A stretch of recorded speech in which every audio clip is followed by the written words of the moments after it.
legislation that's in development or certain bills that have been proposed. And what we decided to do was, if there was an idea that a legislator had that needed further research or development that would really benefit from a network action team coming together, we said, great, we want to hear that as a pitch, please submit that. But there are a number of other things that legislators are working on.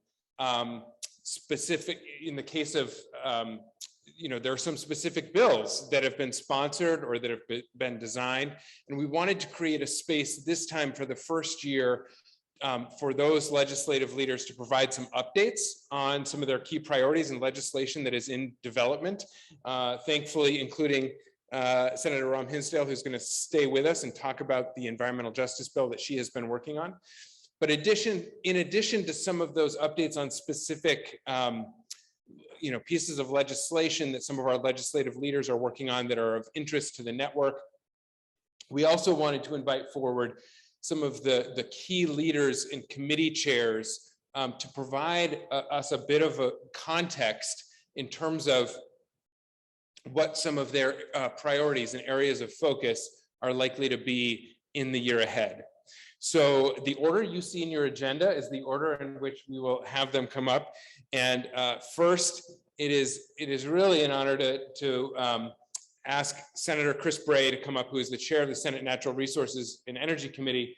And in addition to that, has been one of the key committed leaders on the weatherization at scale effort. So thank you, Senator Bray, please come up.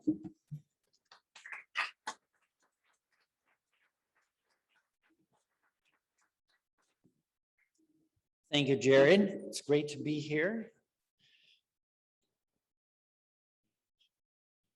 I'm going to start a timer to help us not go for till 2:30 this afternoon. I wanted to thank Jared and Kara for organizing a conference under extraordinary circumstances, and all of you for turning out virtually or in person. As Jared just mentioned, I'm the first of 6 legislators to go, and I'm really delighted to be here with Senator Keisha Ram Hinsdale and Senator Andrew Perchlik, as well as Representative Scott Campbell, House Chair Diane Lampfer, a neighbor of mine, and House Energy and Technology Chair Tim Brickland. So you'll get a great survey of different committees all working on this same, a whole bundle of issues.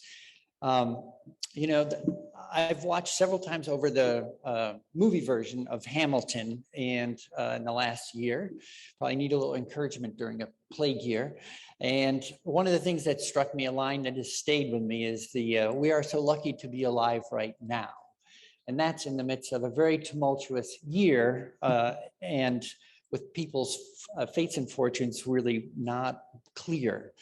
I'm feeling like the same thing is true for us right now, because in that moment, the status quo was altered. And right now, as we face many troubles, there's a chance to change the status quo in a way that we haven't seen. This conference originally, I would say, was more about energy and technology.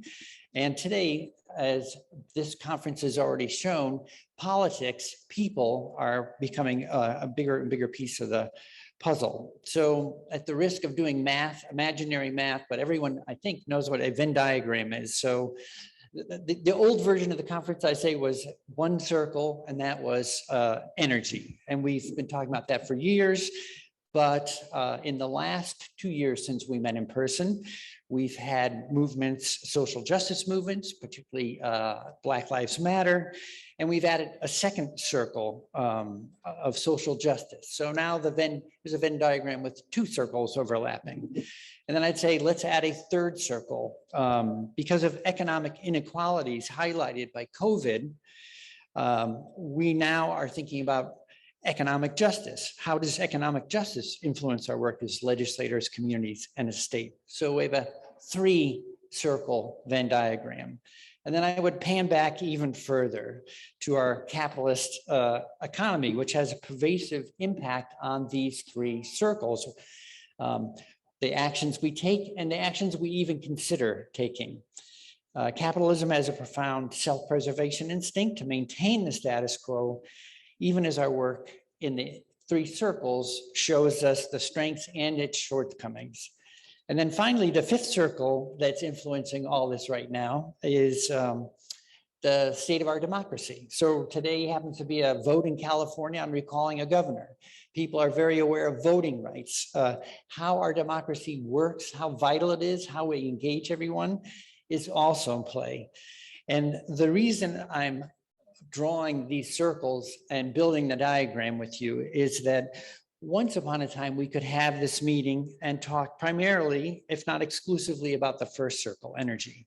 And that's no longer possible nor even desirable, because in order to instantiate the best possible energy solutions in an era, in this era, responding to climate change, we also need to take on social justice, economic justice, capitalism, and democracy. And although that makes it a little messier and more challenging, it also means that it provides the basis for me to be optimistic, because many things are in play that have not been in play.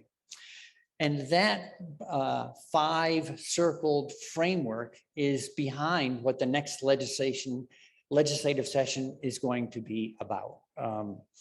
We have, although individual bills will come up in individual committees, and they may be an energy bill or a transportation bill, all those circles are going to be in play as people figure best paths forward. So speaking more concretely and briefly, in Senate Natural Resources and Energy, we've been working for several years on weatherization. We have 1 year under our belt on a plan that says, let's double and then double again the rate over the next 10 years. Let's get to 120,000 additional homes in a decade. We also know that when you, and this was established in our renewable energy standard in 2015, we don't want just more efficient homes, we want them burning cleaner fuels.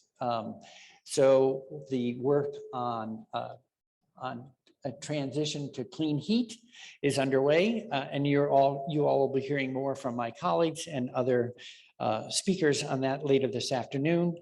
An area where we've done some work, but too little, and you'll hear more from colleagues and others, is transportation, so the elephant in the room.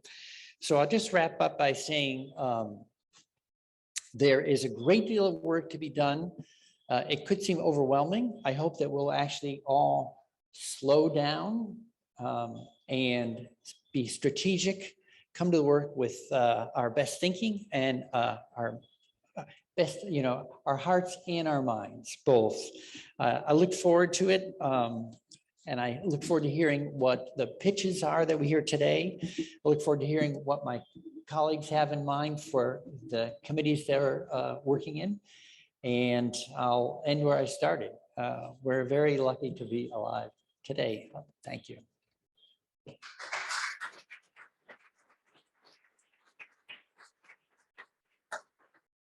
Thank you, Chairman Bray. And I just want to note, so we're going to hear from 5 more of our legislative leaders. If you have questions as they come up, we're going to take them all at the end, not kind of one after the other. So feel free to direct it to a specific legislator, or if it's a broader question, just to pose it generally. But next up, we have Senator Keisha Hinsdale. Thank you, Jared. I take it someone will flag me if you can't hear me or see me. But appreciate all of Senator Bray's Venn diagrams. I don't have to start there, which is great, because environmental justice is an intersection and a crossroads, as we talked about before. We generally thought of it as sitting at the intersection of pollution, poverty, and political power.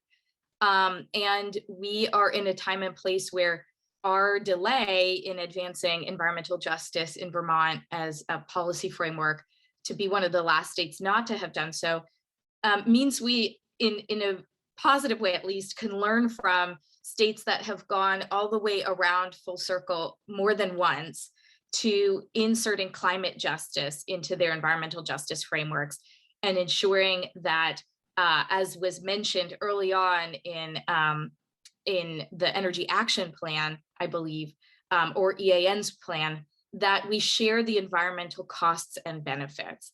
And that's essentially what's at the heart of an environmental justice policy, is enumerating, indexing, identifying those environmental costs and benefits, and acknowledging that we're starting from a place where, because of race, class, culture, and general lack of access to political power, some people have the ability to say no to undesirable land use or a polluting facility or something that impacts their transportation burden. And other communities don't have that same opportunity to say no. And we see that right here in Vermont, although we're a rural state, in a myriad of different ways. Our first environmental justice grants received in the state went to mobile home communities around the year 2000. And it was to recognize that they had a severe lack of access to clean drinking water and clean water infrastructure. And we saw again in Hurricane Irene that mobile home park residents made up 8% of the state population, but 40% of those affected by the flooding. And we also know that those are some of the people who have the least capacity and ability to recover. So I'm proud to say that as we've taken a long time, I introduced an environmental justice bill in 2007 with the help of legislators who've now gone on to become healthcare experts, the Speaker of the House, a member of the Public Service Board. Some have passed away, but we introduced an environmental justice bill 14 years ago. We're back with something that starts in a very similar place, but we have other tools available to us. The EPA is one now that has a major focus on environmental and climate justice and resilience. And that's where resources will be funneled. And the EPA told us in 2015 that we're behind in not having an environmental justice policy framework on the books. And something that's really helpful to rural communities is that the EPA EJ screen tool, which is one of those mapping tools we need to index environmental distress and get resources to those communities, now includes flooding data. And that's going to be a huge part of our understanding of distressed and environmentally impacted communities, communities receiving more of those environmental costs going forward. So while I'm sad that we're not in a different place after 14 years trying to advance an environmental justice policy in the state, we have Agency of Natural Resources, Department of Health, Agency of Transportation, and other partners at the table to really look at how we advance a meaningful environmental justice policy now. The bill is S-148. It is not perfect. I really want the Senate Natural Resources and Energy Committee to put their fingerprints on it, to look at what kind of budget is needed to support the new Officer of Civil Rights in the Agency of Natural Resources, and to have the right people at the table. But what we know is that we cannot advance the proposals in what will come out of the Climate Action Plan without having an environmental justice policy framework that has distributive justice, procedural justice, and other forms of justice built into it. We need to know our most environmentally distressed communities and funnel resources and support to those communities. That's what S-148 does, and I look forward to working with the committees of jurisdiction to advance that legislation this coming session.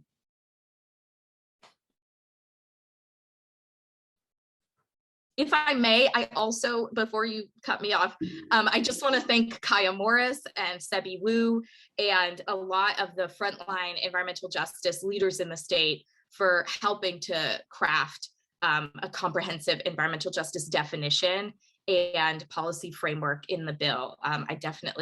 Those are the voices that we need to hear most, and I'm glad they were at the table. Thank you, Senator Himsdale. It's great to have you in the Senate, and I'm glad to be a co-sponsor of your bill and your work on that. I really look forward to that. So I'm Andrew Persick, Senator from Washington County. Let's start my thing. So we've all heard what you do if you find yourself in a hole, right? If you find yourself in a hole, you stop digging. Good. I'm glad some people know that, because I asked my wife this morning. I said, "You know this phrase, right? If you're in a hole, and she said, "Step out of the hole." I said, "Well, I want to make sure that people understand that idiom, because that's what I'm going to talk about. We need to stop digging, because we know that, right?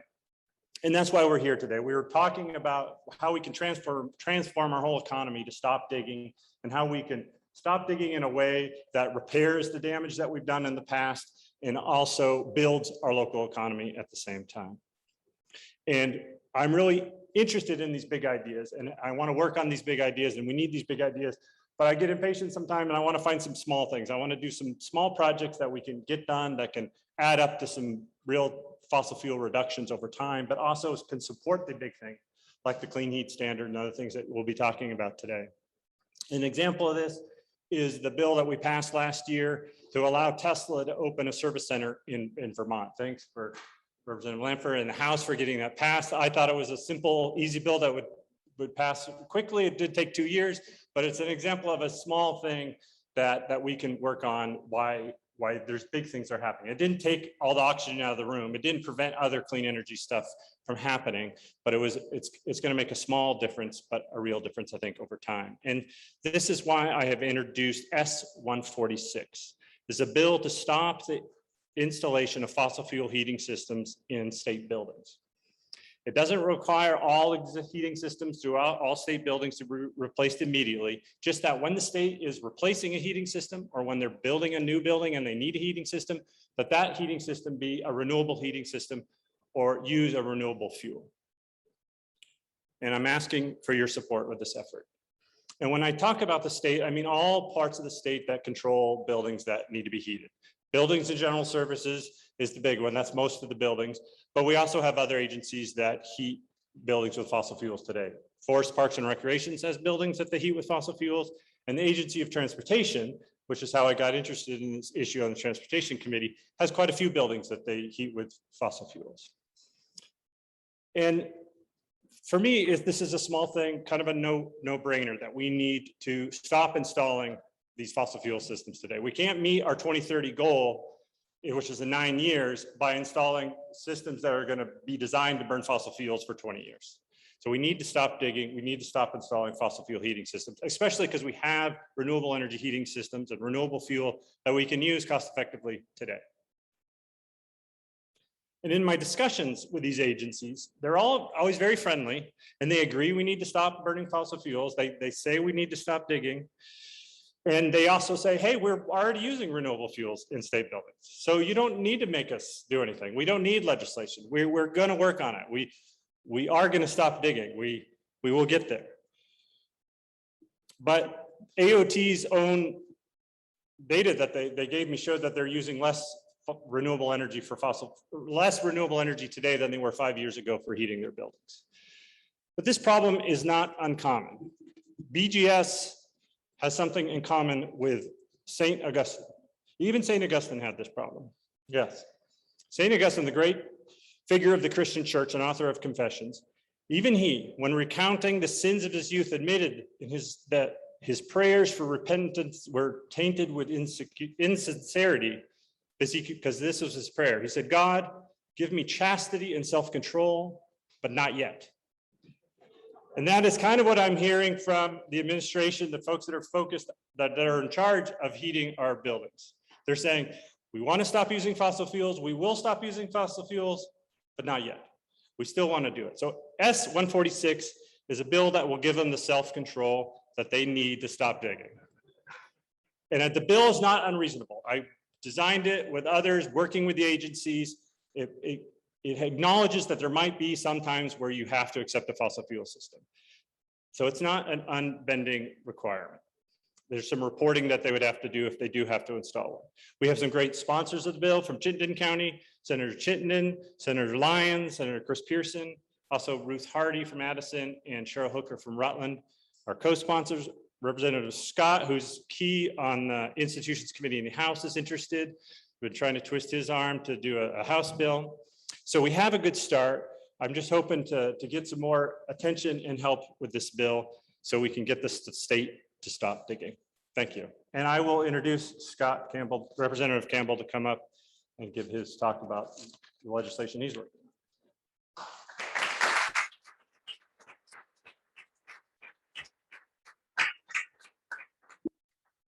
Thank you, Senator Perschler. I think it's a good idea. And I will introduce a companion bill around this as soon as we can get organized around that. So I'm not going to talk about that today. We have heard a lot of grand themes and terrific big ideas. And I have another small idea or small issue that I've been working on for a couple of years.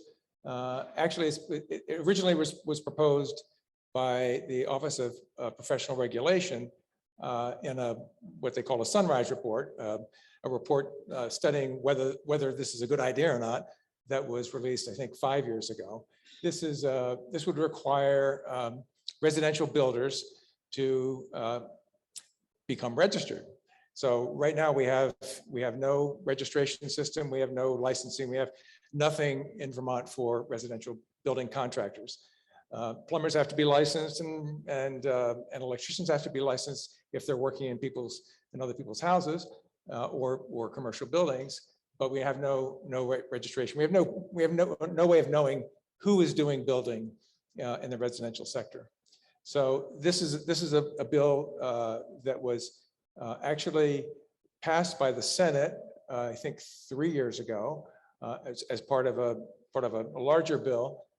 And I got interested in it from working on, well, my background is working in weatherization and energy efficiency, and most recently at 3E Thermal at Capstone Community Action, which works with owners of affordable apartment housing all around the state. And that includes a wide spectrum of building, as you might imagine. So one of the things that we discovered in implementing that program was that working with architects and with owners and architects and engineers is all very well, but actually being on site when work is being done is the most important thing, and showing builders what it is we're trying to get at and how you get there.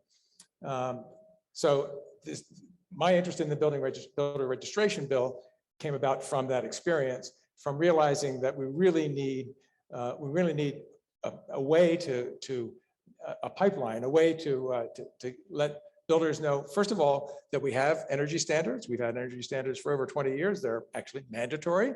And the reason why people don't know about them is because there's no enforcement. There's no consequence if you don't follow them.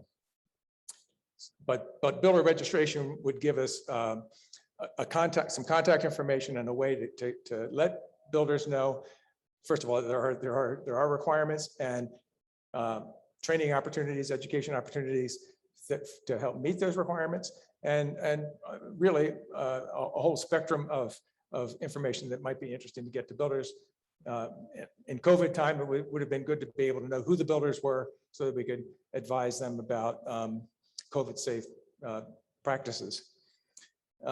So the specifics of this bill, this is H-157, the specific of the bill would require builders to be registered if they are undertaking projects in excess of $2,500. And it would provide for a voluntary certification. So the registration part is required. Certification would be voluntary. And certifications could be in all manner of things, including green building and efficiency and what have you. Maybe safety protocols as well. So, and there's some other requirements like a written contract is part of the bill as well. And the reason why OPR, professional regulation, wanted that part in the bill was because otherwise you have nothing to hang on. If a builder takes a deposit. So it's a pretty simple bill, and that's the basis of it. Right now, it was passed by the House with 97 votes. We needed 100 to be veto proof. Went to the Senate, was some minor amendments, and passed the Senate, I believe, with 20 votes. So that is a veto proof majority. They made some minor amendments. As I say, it has to come back to the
on transportation prior to spending 6 years on House appropriations, and now I'm back into transportation.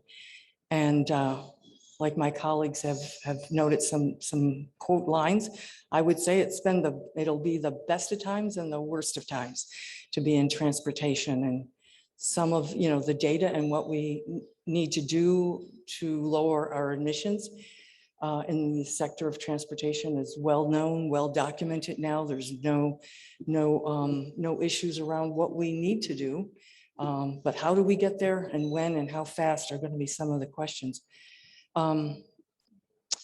There'll be a variety of issues and requests coming to transportation. There is no shortage of ideas that come into our world for bills that are either on our walls or ideas. You heard other legislators and colleagues mention today about the voices of experience. And I can't stress enough how important it is that is such a key piece to getting something through and on to the agenda when we hear from Vermonters around a key piece of their experience in Vermont and what we can do for it, or about it anyway. So this session will probably start off like most. We're going to review what we just passed. We did the transportation modernization type act. I don't know if people are familiar with this. I've probably heard from you. H94 that was introduced last year. And a lot of my colleagues and a lot of the members on my committee, which are probably watching now, were instrumental on making sure a lot of work over the summer. This time period right now is key to developing that legislation and working with the administration to bring it forward. And when the budget comes out in January, I think we were all very pleased to see so much of it as a part of it. Will we be looking at those investments again and what we had put money in? We're going to be looking to assure that the next FY23 transportation budget reflects the desires of Vermonters.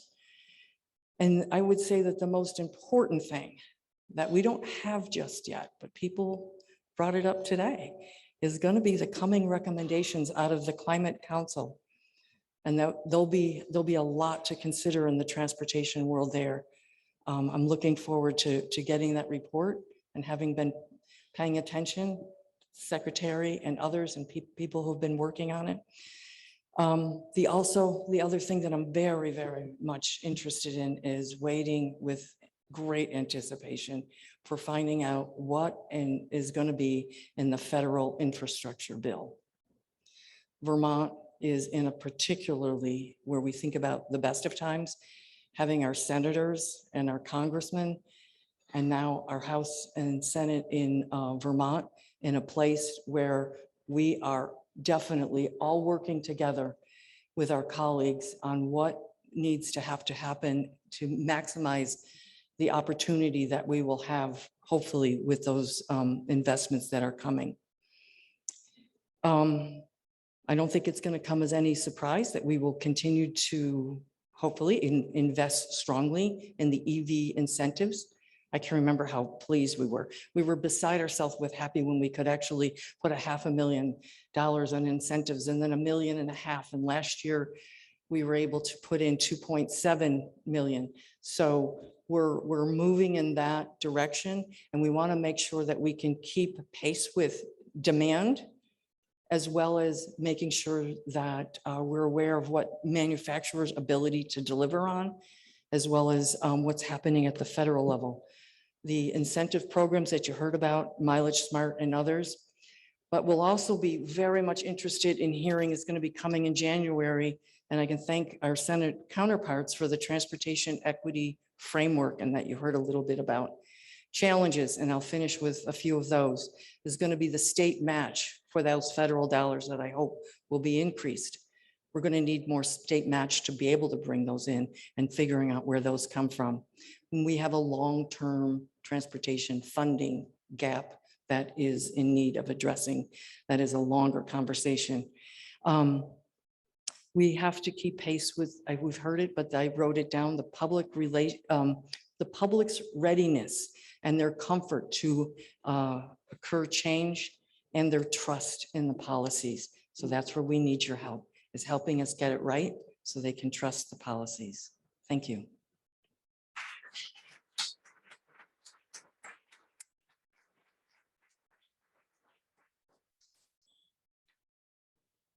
Thanks, Diane. I'm Tim Briglin, and I am a state representative from Thetford. I represent 4 towns in the Upper Valley, and I'm chair of the House Energy and Technology Committee.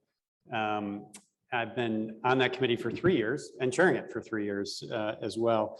One of the things that I wanted to give you is a little context. I was having a couple of discussions this morning, and while there are a lot of people in the room who are black belts in terms of what goes on in the legislature, there might be other folks who are less clear on our agenda and how things roll through the year. The legislature is not in session right now. We come back in session in January. And one of the thanks that I want to give to EAN, but not only EAN, is the legislature in Vermont is a citizen legislature. It's not a full-time job for most legislators, even though they typically work full-time in their legislative positions.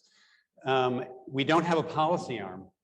So it's essentially 180 legislators, 150 House members and 30 senators, and some lawyers who help us draft bills. But it is hypercritical that we have policy experts who help us do our work. And EAN is very much at the front of that line. But folks from UVM, from the Regulatory Assistance Project, the Energy Futures Group, and as we've mentioned a number of times this morning, the Climate Council is a group that's really going to help inform our work. So again, I want to offer my thanks to Jared and his team for this conference. It's thought leaders, many of whom are in the room, that really are critical to informing our work. The other thing about the legislature that I wanted to mention is a number of the folks that we've heard from in the last 15 or 20 minutes.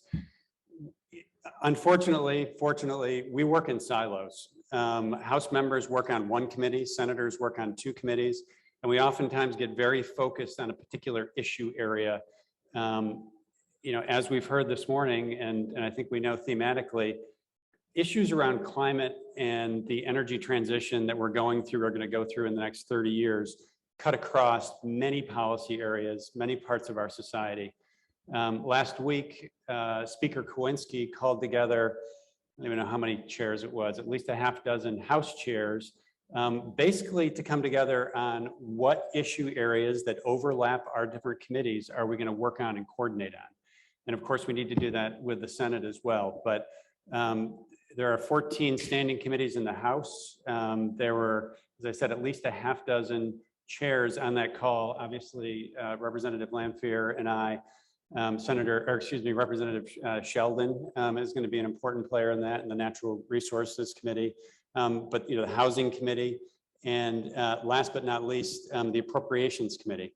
So another thing that is going to be critically important, and to Senator Bray's point about it's a good time to be alive, there are really 2 distinct pathways. They're interrelated, but we often talk about policy issues and what are the policies that the legislature is going to pass. We helpfully have an important appropriations pathway in front of us now.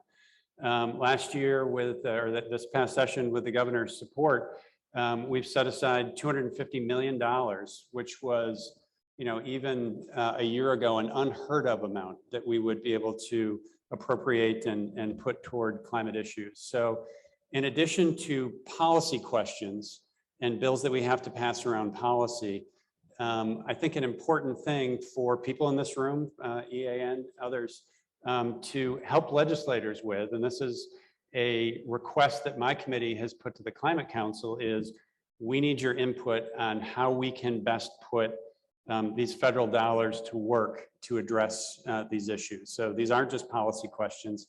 Helpfully, there's some spending opportunities as well. In terms of the Climate Council, my committee is very much tuned into what the deliberations are going on there, and following some of the policy ideas that are bubbling to the surface. One that I'm particularly focused on individually is what's going on with the clean heat standard. It's not something that is necessarily a simple policy change. My first year in the legislature was when the renewable energy standard came into place. And I got to, I certainly wasn't involved with that, but I sat near Tony Klein in the legislature and got to see a lot of that work unfold over a couple of years and know what a significant hurdle it is to take on and pass such a significant policy. I think the clean heat standard is similarly a policy that could be transformative in the thermal sector. And I think it also holds opportunity for what we might do in transportation. So I'm eager not only for some of the discussions that'll go on in this room about clean heat standard, but also the work that the Climate Council is doing. I believe that policy is being kicked around the cross sector mitigation group. I'm not sure if I've got that correct. Another area that my committee is going to be very interested in, and this is an energy area that is an intersection of issues related to resilience, it's issues related to equity, and issues related to distributed energy. And that is issues around how our municipalities raise the bar in terms of their efficiency and move away from fossil fuels.